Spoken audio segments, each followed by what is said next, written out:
I remember the night Jenny was born. I was sitting in my room when the sky became dark and cold and refused to shine. There were thunder without rain and 2 black cats crying under the window. That was the night it all began. Nothing in her family ever remained the same again. Jenny's mom, Anna, had seeked for a child for years. She had prayed to the gods for their help. She had gone to almost every spiritual doctor for help. She fasted, cried, gave alms, and finally, the heavens answered her prayers. Everybody was happy for Anna and the birth of her baby girl. But they didn't know, the child Anna carried came with a shadow. When Jenny was born, she didn't cry. She only stared, wide-eyed, at the midwife, as if she knew her from somewhere. The midwife became so afraid, she screamed, dropped the baby, and ran. From that day, rumors went around the village. Some said she is a witch. She is not normal. She's a curse in a child's body. But Anna refused to believe it.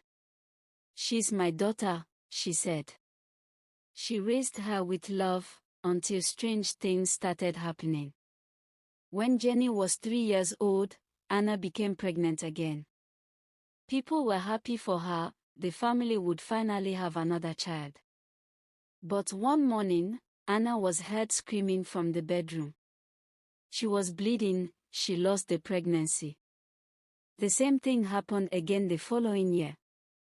Every time she became pregnant, she would have a miscarriage. By the 4th time, people began to whisper, "It's Jenny, she doesn't want a sibling." Peter, her father, began to look at his daughter differently. He loved his daughter and would do anything for her. But there was fear in his eyes. Because sometimes, when Jenny got angry, the wind would rise. Plates would shatter, and shadows would move on their own. At school, things were not better. No one wanted to sit close to her. Parents warned their children, "Don't play with that witch girl, she'll bring bad luck." And sometimes, it seemed true.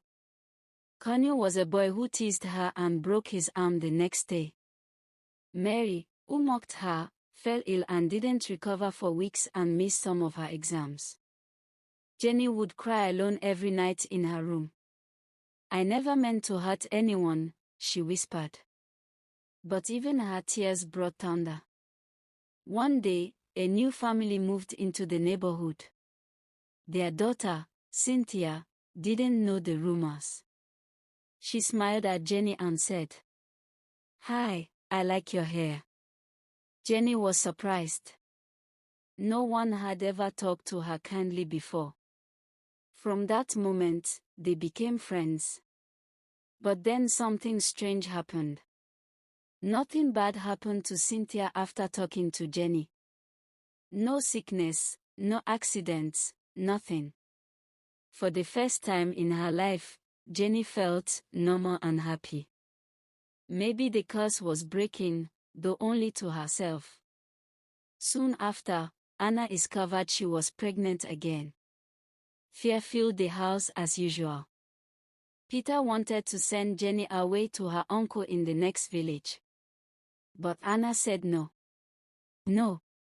If she's cursed, she's still my child." For the following months, everything was normal. For the first time, the pregnancy was peaceful. Jenny prayed every night. "God, please let this baby live. Don't take it away because of me."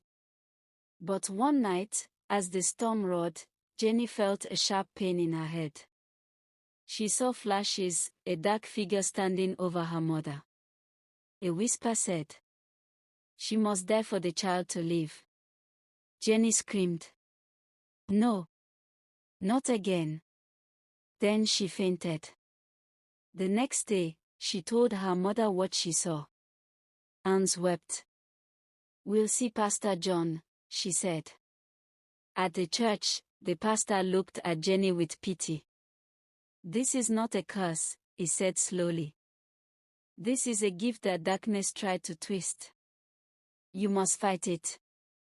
That night, Jenny prayed harder and longer than ever before. "God, take whatever I have inside me, but let my mother live."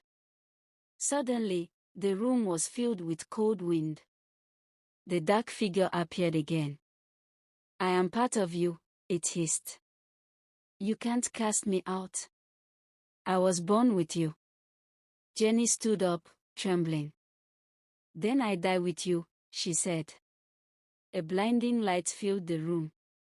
The dark figure screamed and disappeared. The next day, Anna went into labor. The whole village gathered outside the house, praying. Hours later, a cry filled the air. A healthy baby boy was born. For the first time in many years, there was laughter in the house. And Jenny, she fainted, weak but smiling. She whispered, "Mom, I told you, this time, the baby will live." Sometime later, Pastor John came to the house. "Jenny," he said, "you are free. The darkness is gone." People slowly began to see her differently. The same neighbors who once feared her, now came to her for prayer. Because wherever she walked now, peace followed. Years passed. Jenny grew up to become a midwife, helping mothers deliver babies safely. She never forgot the pain she caused, or the miracle that saved her. And whenever someone asked about her story, she smiled softly and said, "Some witches are not born to destroy. Some are born to fight the darkness, even inside themselves."